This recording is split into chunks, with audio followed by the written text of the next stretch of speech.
Hey everybody, it's Jen. I'm back, and this time I'm talking about freestyle BMX. Now, BMX racing has been a part of the Olympics since Beijing, but BMX freestyle only just got added.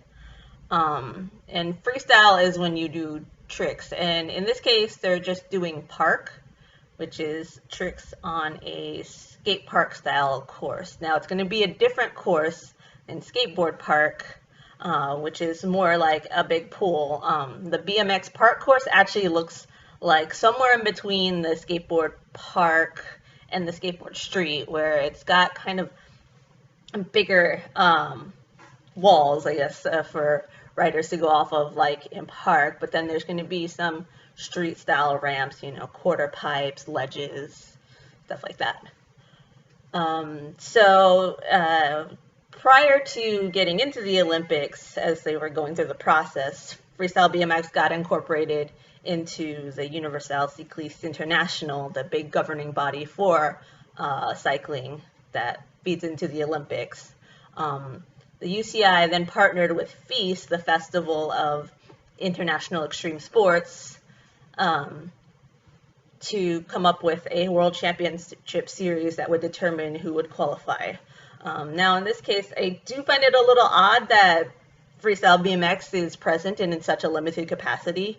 There's only 9 riders for men's and 9 riders for women's.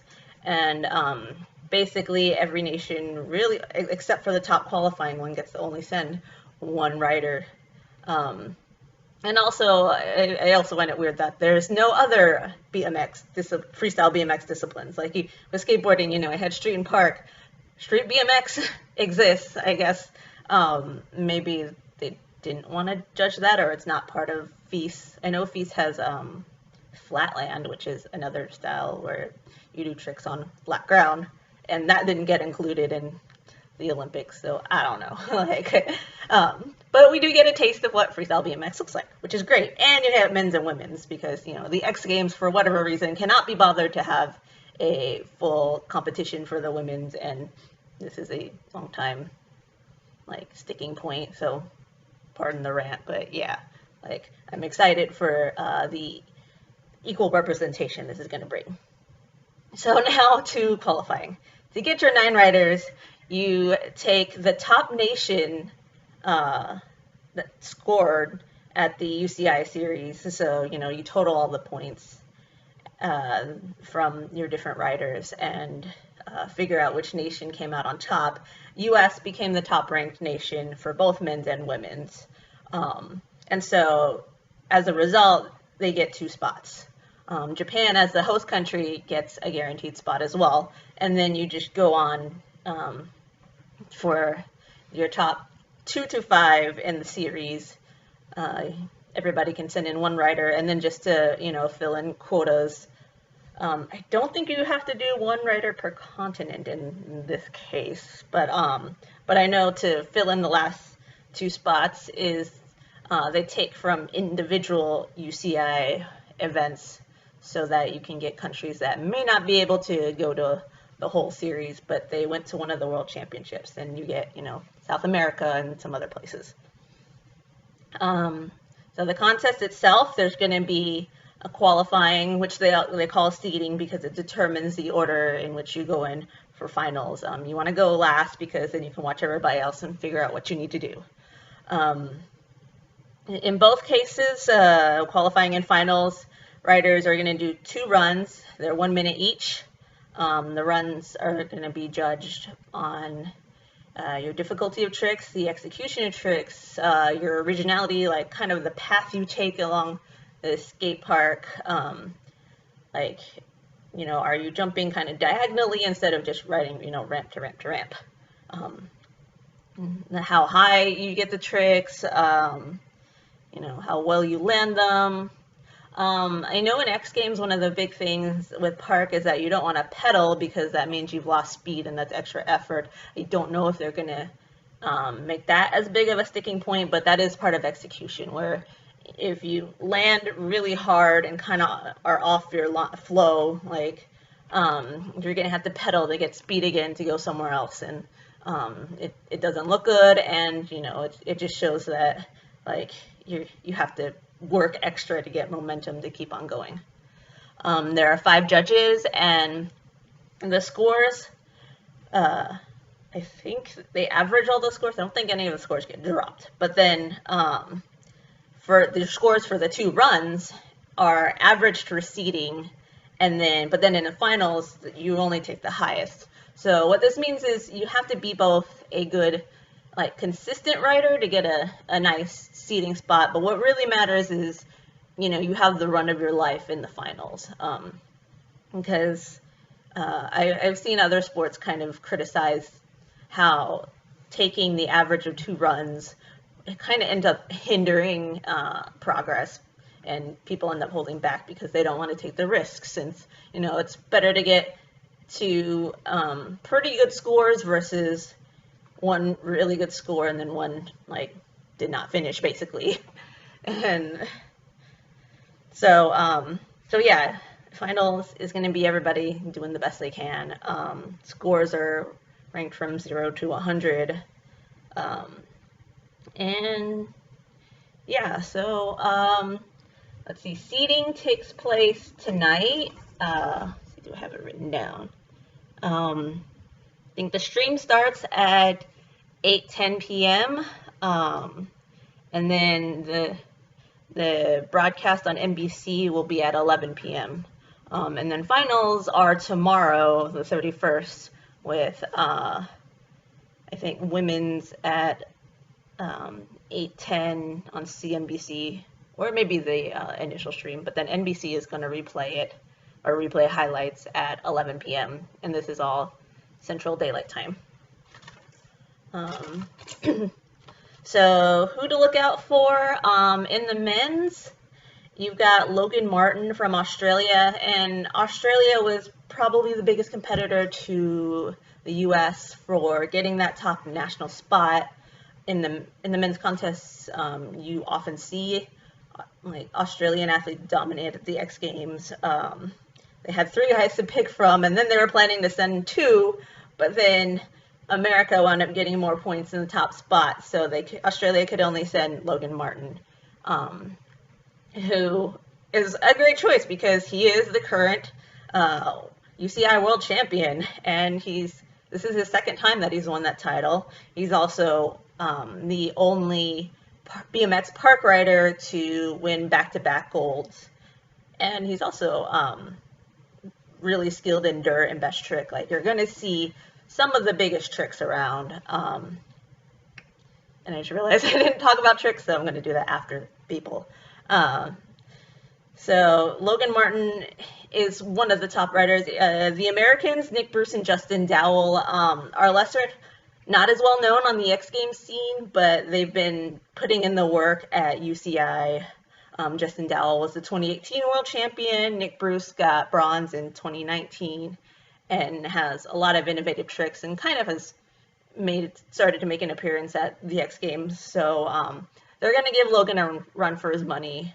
And then Japan might be their wild horse because Rim Nakamura kind of burst into the X Games in 2019 out of nowhere and was super good. His name is Rim, so he's grown up just riding BMX and having a father who supported him and helped him along his way.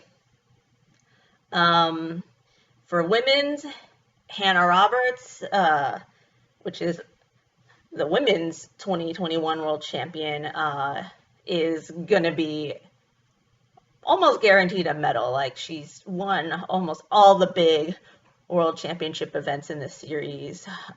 Just has worked really hard. BMX is in her blood. Her cousin was Brett Banasewicz, a guy, one of the top riders in the 2000s, who unfortunately suffered a career-ending traumatic brain injury. Hannah herself suffered a spinal injury, but has managed to recover and is working really hard.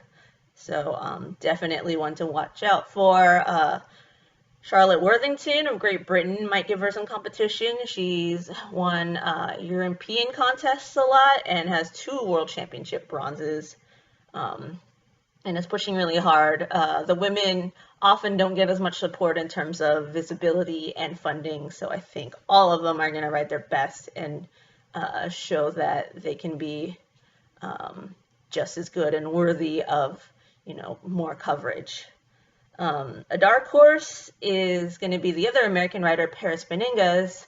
She's a name that often gets dropped by pros like Scotty Kramer and Chris Doyle, who is going to actually be announcing in the Olympics. I think she represents sort of the more kind of core BMX style, as well as is someone who can do well at contests. So I think she's the rider's rider in the women's realm. So I'm going to backtrack and go on to types of trick names. You're going to hear BMX trick names are kind of weird sometimes.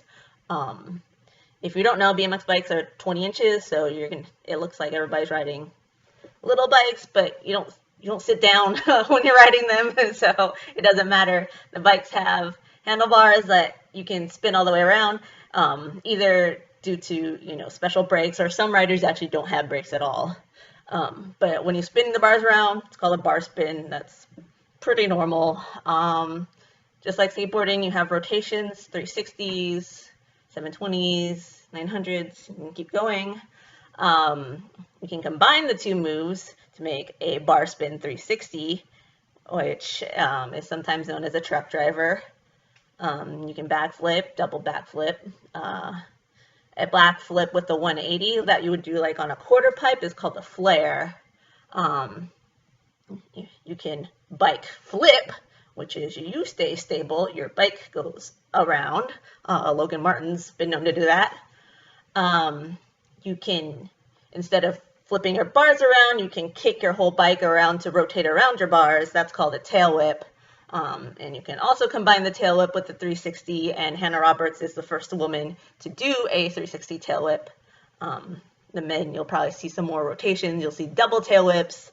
You'll see, flares with a whip, and like Nick Bruce is really good at combining tail whips with flares and 360s, so that's something else to look for. Some riders, you'll see pegs on the sides for grinds. You don't usually see that as much in park as street, because there aren't really rails. You only have the edges of the different ramps and boxes, but you might see some, grind on those. There's also just events for those, especially for those who don't have pegs. You can still do tricks on the coping or / edge of the pipe by stopping your bike, like kind of stopping in a wheelie fashion. That's called a foo-fanoo.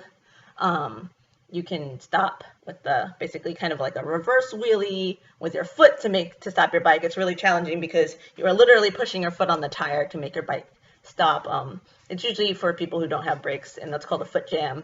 You might see some of that.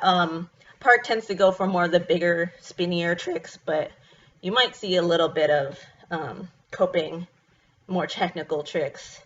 And sometimes you just see somebody fly across, like if you've got a ramp on one side, a ramp on another, the sensible way, and then also ramps in the front. The sensible path is to go from, keep to, say, your left side, but you'll see a rider go from left to right diagonally, like I was saying, with originality. It's called a transfer. Obviously, it's very difficult because bikes are very hard to move diagonally, kind of straight. Like you have to turn, but then you have to, go downward. So, that's a challenge and something to look out for. And yeah, like I said, look out for the lack of pedaling, because that'll show that the rider has a lot of speed, a lot of consistency. They're not going to interrupt their flow. They're not going to stop and think. They're not going to throw a trick so hard that, they land not smoothly. And when you land not smoothly, it's like a smack, like you almost land flat or something. Or you slip a pedal, that's going to just mess up your momentum. So, yeah, definitely look for no pedaling versus pedaling. I'm not sure, like I said, I'm not sure how much that's going to factor in, but it will just kind of affect how you as an athlete go through your run. And yeah, that's, I think, it. I am super excited, like I said, because, I hope this brings more attention to women's BMX, and also get riders from countries that normally don't appear in events like the X Games some coverage. So, you know, I'd love to see some surprises. I'm definitely rooting for, you know, Team USA, especially our all queer women's BMX team. But yeah, I'm just kind of excited to see what will happen. So I will see you later.